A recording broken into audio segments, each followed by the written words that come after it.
अगर आप अपनी GSTR1 फाइल करते हैं मैनुअली तो मेरे जैसे आप कर सकते हैं। मैं हर ट्रांजेक्शन को केवल 3 टाइप में डिवाइड कर देता हूँ और इजीली अपनी GSTR1 फाइल कर देता हूँ। पहला ट्रांजेक्शन जो होता है डिवाइड का, मेरा सबसे पहले रेसिपिएंट रजिस्टर है या नहीं, ये एक क्वेश्चन है। यस अगर उसका आंसर आ रहा है तो दूसरा क्वेश्चन होगा कि जो गुड्स और सर्विसेज मेरे द्वारा सप्लाई की जा रही है क्या वो टैक्सेबल है। यस, तो फिर मैं सीधा GSTR1 में जाता हूँ। GSTR1 में मेरे को जो टेबल 4 मिलती है वो सिंपली यही बोलती है कि अगर काउंटर पार्टी रजिस्टर और टैक्सेबल गुड्स और सप्लाई कर रहे हैं और अगर डॉक्यूमेंट टाइप इनवॉइस है तो इस वाली टेबल में, नहीं तो 9B जो है credit note debit note register वाली टेबल में, इन दोनों में ही ये इन्फॉर्मेशन जाएगी। अगर इस वाली टेबल को मैं ओपन करता हूं तो फिर इसके अंदर मेरे को ऐड रिकॉर्ड करने के बाद में कुछ इन्फॉर्मेशन और मांगी जाती है। उसमें से सबसे पहली इन्फॉर्मेशन होती है डीम्ड एक्सपोर्ट के अंदर आप सप्लाई कर रहे हैं या नहीं कर रहे हैं। ध्यान रखिए जीएसटी के अंदर केवल 4 एक्टिविटी ऐसी है जो डीम्ड एक्सपोर्ट की कैटेगरी में आती है। अगर मैं बात करूं तो आप गुड्स के सप्लायर है और एडवांस ऑथराइजेशन के अगेंस्ट सप्लाई कर रहे हैं, या आप एक्सपोर्ट एक्सपोर्ट कैपिटल गुड्स के एक्सपोर्ट प्रमोशनल कैपिटल गुड्स के अगेंस्ट सप्लाई कर रहे हैं, या आप सप्लाई कर रहे हैं किसी ईओयू जिसे एक्सपोर्ट ओरिएंटेड यूनिट कहा जाता है। अगर गोल्ड का सप्लाई किया जा रहा है बैंक और पब्लिक सेक्टर के द्वारा तो ये 4 एक्टिविटी ही आपकी डीम्ड एक्सपोर्ट मानी जाती है। नॉर्मल केस में ध्यान रखिए कि बड़ी बड़ी कंपनियों के लिए एप्लीकेबल होता है। हम जो रिटर्न फाइल करते हैं हो सकता है कि हमारे लिए एप्लीकेबल ही नहीं हो, तो डीम्ड एक्सपोर्ट जो है वो हमारे लिए एप्लीकेबल बहुत कम होता है। इसी के साथ साथ HCZ सप्लाई विद पेमेंट और विदाउट पेमेंट। यहाँ पर आपको ध्यान देने वाली बात यह है कि अगर आपका रेसिपिएंट SCZ में है तो फिर ये ऑप्शन ऑटोमेटिकली अनेबल हो जाएगा। जब आप रेसिपिएंट GSTN में वो GSTN डालेंगे तो GSTN के पास रिकॉर्ड अवेलेबल है, वो इसको automatically he SCZ supply with payment कर देगा। अगर जैसे मैं एक डालना चाहूँ तो यहाँ पे मैं डालूंगा तो ये देखिए SCZ का सप्लाई, ये GSTN था, इसने ऑटोमेटिकली अनेबल कर दिया। फिर सप्लाई अट्रैक्ट रिवर्स चार्ज, मतलब आप जीटीए हैं, जीटीए की रिटर्न फाइल कर रहे हैं तो यहाँ पर ये ऑप्शन काम में आएगा, फिर आपको ये टिक करना पड़ेगा। इंटरेस्टेड सप्लाई अट्रैक्टिंग RGST, तो अगर मैं SCZ GSTR1 फाइल कर रहा है तो बेसिकली ये ऑप्शन काम में आता है। इसके साथ साथ फिर एक एक ये पूछते हैं कि supply eligible to differential percentage, तो ये मोटर व्हीकल के लिए होता था जिसमें 65% जो है आपको टैक्स देना होता था, तो ये उसके लिए है।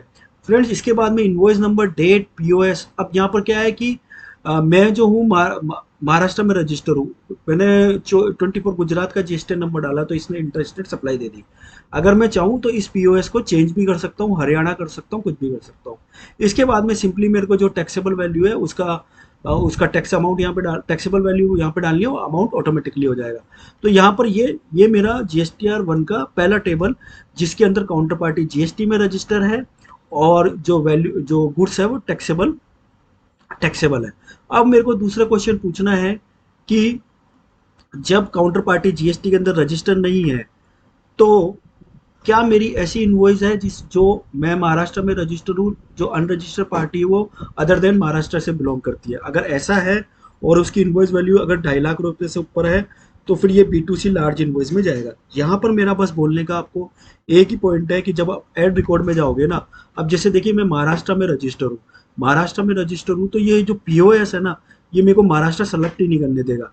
ये अदर देन महाराष्ट्र में सेलेक्ट कर सकता हूँ लेकिन मेरे को महाराष्ट्र सेलेक्ट ही नहीं करने देगा। देखो मैं महाराष्ट्र पे कर्जल लेके आ रहा हूँ, महाराष्ट्र नहीं होगा, मणिपुर कर सकता हूँ, उसके ऊपर वाला दिल्ली विल्ली सब कर सकता हूँ लेकिन महाराष्ट्र, तो यहाँ पर ये चेक है, देखिए महाराष्ट्र पे लेके नहीं आने दे रहा। इसके अंदर भी आपको इनवॉइस नंबर वाइज डिटेल देनी है, इनवॉइस डेट देना है, सिंपली जो डिटेल देते हैं वो आपको देना है। बस इसमें जो डिफरेंस है वो यही है कि आपका GST नंबर नहीं होगा काउंटर पार्टी का। फ्रेंड्स इसके बाद में जो नेक्स्ट क्वेश्चन आता है वो ये आता है कि अब आपके पास में कौन सा ट्रांजेक्शन बचा, ऐसा ट्रांजेक्शन जिसमें काउंटर पार्टी का GST नंबर नहीं है और वो जहाँ पे आप रजिस्टर है अदर देन उस स्टेट से बिलोंग करता है, तो उसकी अनरजिस्टर है तो उसकी इनवॉइस वैल्यू 2.5 लाख से कम है, या विद इन स्टेट है और काउंटर पार्टी के पास GST नंबर नहीं है, अब चाहे उसकी वैल्यू 5 लाख हो, 10 लाख हो, 20 लाख हो, कोई फर्क नहीं पड़ता है।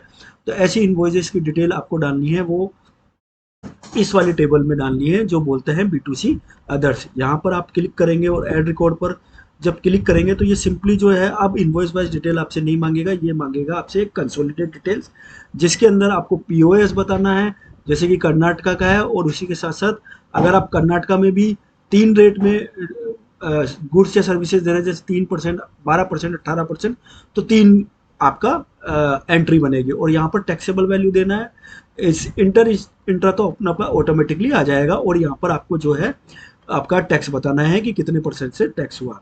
फ्रेंड्स इन्फॉर्मेशन देने के बाद में अब मेरे पास में जो इन्फॉर्मेशन बचती है वो क्या इन्फॉर्मेशन बचती है कि आपका चाहे काउंटर पार्टी जीएसटी में रजिस्टर हो या नहीं हो, आप जो सप्लाई कर रहे हैं गुड्स और सर्विसेज वो नील एग्जाम नॉन जीएसटी, मतलब कि उसके ऊपर जीएसटी नहीं लग रहा है। काउंटर पार्टी चाहे रजिस्टर हो चाहे नहीं हो, आप जो सप्लाई कर रहे हैं वो नील एग्जाम नॉन जीएसटी की कैटेगरी में आती है। तो इसको केवल और केवल एक ही टेबल में डालना है, और वो टेबल ये है आपकी, ये वाली टेबल है 8 वाली, जिसके अंदर आपको जब इंफॉर्मेशन देनी है तो simply within state registered person, within state unregistered person, within state outside state registered person, outside state unregistered person, nil exempt और नॉन जीएसटी। नील से मतलब यहाँ पर ये होता है कि जो जीएसटी जब एप्लीकेबल हुआ था तो उन पे कोई जीएसटी रेट ही नहीं था। एग्जाम से मतलब होता है कि उन पे जीएसटी रेट तो था लेकिन गवर्नमेंट ने पब्लिक वेलफेयर के लिए उसको एग्जाम कर दिया। नॉन जीएसटी से आपको क्रूड, एविएशन फ्यूल इत्यादि वो वाले हैं। फ्रेंड्स, इस तरीके की इन्फॉर्मेशन देने के बाद में अब जो नेक्स्ट इन्फॉर्मेशन मेरे पास में बचती है वो दो ही इन्फॉर्मेशन बचती है। एक है एक्सपोर्ट। एक्सपोर्ट में जब आप क्लिक करेंगे ना तो इसकी एडवाइजरी को आप पढ़ लीजिए। Invoice details for export is provided in 6, मतलब आपको रेलेवेंट टैक्स पीरियड के लिए एक्सपोर्ट की इनवॉइस देनी है। फिर ध्यान रखिए फ्रेंड्स, इसके अंदर जब आप एक्सपोर्ट की इनवॉइस दे रहे हैं तो जो आप शिपिंग बिल में इनवॉइस की डिटेल देते हैं वही इनवॉइस आपकी जीएसटीआर 1 में होनी चाहिए। क्योंकि जब आप एक्सपोर्ट करते हैं तो दो तरीके की इनवॉइस जनरेट होती है, एक कमर्शियल इनवॉइस और एक डोमेस्टिक इनवॉइस जिससे जीएसटी देते हैं। तो जो आप आपके शिपिंग बिल में जो इनवॉइस इन्फॉर्मेशन डाल रहे हैं ना वो जीएसटीआर 1 में होना चाहिए, अदरवाइज ये एग्जिट के द्वारा रिजेक्ट कर दिया जाएगा। विथ पेमेंट ऑफ टैक्स होने पर जीएसटी पेमेंट ड्रॉप डाउन में आपको विथ पेमेंट ही सेलेक्ट करना है। इनवॉइस सेलेक्टेड विदाउट पेमेंट के लिए आप विदाउट पेमेंट में क्या होता है कि आपको RFD 01 बनना पड़ता है। विद पेमेंट में जीएसटीआर 1 ही फाइल करेंगे तो वही आपकी रिफंड की एप्लीकेशन मानी जाएगी। Shipping bill number, shipping bill date, port code सब मैंडेटरी है और करेक्टली भरना चाहिए। अगर आपके आइस गेट में कुछ और यहाँ पे कुछ और भरा तो वो फिर आइस गेट के लिए फर्दर प्रोसेसिंग के लिए जाएगी नहीं। पोर्ट कोड जो है अल्फा न्यूमेरिक 6 कैरेक्टर होता है जो प्रिस्क्राइब किया हुआ है आइस गेट के द्वारा ही, वही आपको फाइल करना है। फ्रेंड्स, इसको अगर ओके करेंगे तो सिंपली आपसे जो अब इंफॉर्मेशन मांगी जाएगी इनवॉइस वाइज डिटेल ही मांगी जाएगी। काउंटर पार्टी का जीएसटी इसमें भी नहीं होता है, ये हमेशा इंटरस्टेट ही रहेगा। आपको बस यहाँ पर with payment, without payment, shipping bill detail, shipping bill number, port code, invoice date, invoice number और जो भी टैक्स आपने पे किया है वो टैक्स का डिटेल यहाँ पे देना है। अगर टैक्स नहीं पे किया है, जैसे विदाउट पेमेंट ऑफ टैक्स में जाते हैं, तो फिर आपको टैक्स की डिटेल देने की कोई भी रिक्वायरमेंट नहीं है। फ्रेंड्स, इसके बाद जो इन्फॉर्मेशन बचती है वो इन्फॉर्मेशन बचती है हमारी अदर इन्फॉर्मेशन, जिसे मैं बोल सकता हूँ। अब यहाँ पर मैंने ये सब भर दिया। अब एक टैक्स लाइबिलिटी एडवांस रिसीव के केस में, सर्विस अगर इंडस्ट्री में आप बिलोंग करते हैं तो ध्यान रखिए कि आपको जब एडवांस रिसीव होता है तो उसके अंदर आपको टैक्स पे करना पड़ता है। तो इसमें भी सिंपली आपको पीओएस बताना है, कोई भी वेंडर वाइज डिटेल नहीं देनी है। आप मान लीजिए कि झारखंड है, झारखंड में आपको झारखंड में रजिस्टर है, या आप महाराष्ट्र में रजिस्टर है, जो भी जहाँ पर भी रजिस्टर है वहाँ पर आप दे दीजिए। और फिर उसमें केवल इतना बताना है कि gross advance received excluding GST कितना है और उस पर जीएसटी आप कितना पे करने वाले हैं। ये डायरेक्टली आपके जीएसटी 3B में चला जाएगा।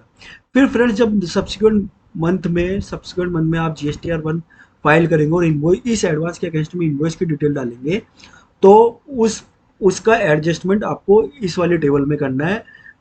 इसमें भी सेम आपको पीओएस डालना है, ऑटोमेटिकली सप्लाई टाइप ले लेगा और आपसे जो रेट ऑफ टैक्स है वो पूछ के आपका एडवांस जो है एडजस्ट कर देगा, सो दैट कि जीएसटीआर 3B में अगेन उसकी लाइबिलिटी कंसीडर नहीं हो। इसके बाद में जो इन्फॉर्मेशन मांगी जाती है वो एचएसएन समरी हो गई। एचएसएन समरी आजकल जीएसटीआर 1 ई इनवॉइस से भी पॉपुलेट हो रही है, यहाँ पर आप ई इनवॉइस से इसको इंपोर्ट कर सकते हैं। इसी के साथ साथ अगर आपको डॉक्यूमेंट इशूड हुआ है, कैंसिल हुआ है, रिजेक्ट हुआ है, वो सारी की सारी इन्फॉर्मेशन ये देनी है। अगर आप ई कॉमर्स के थ्रू सप्लाई कर रहे हैं तो बस जस्ट आपको ई कॉमर्स का जीएसटीएन नंबर डाल के उसकी डिटेल देनी है। ई कॉमर्स की जो एक्चुअल रेसिपिएंट है वो तो कहीं आप ऊपर दे के आ चुके हैं, इसलिए आपने यहाँ पर केवल ई कॉमर्स का ऑपरेटर का जीएसटीएन नंबर डाल के नेट सप्लाई और उससे रिलेटेड जीएसटी की इन्फॉर्मेशन देनी है, इसके अलावा और कुछ नहीं देनी है। 15 नंबर की टेबल तो वो ई कॉमर्स वाला भरेगा, आपको भरने की कोई रिक्वायरमेंट नहीं है। वीडियो अगर अच्छा लगा हो तो लाइक शेयर सब्सक्राइब करें। टिल देन जय हिंद, जय भारत, धन्यवाद।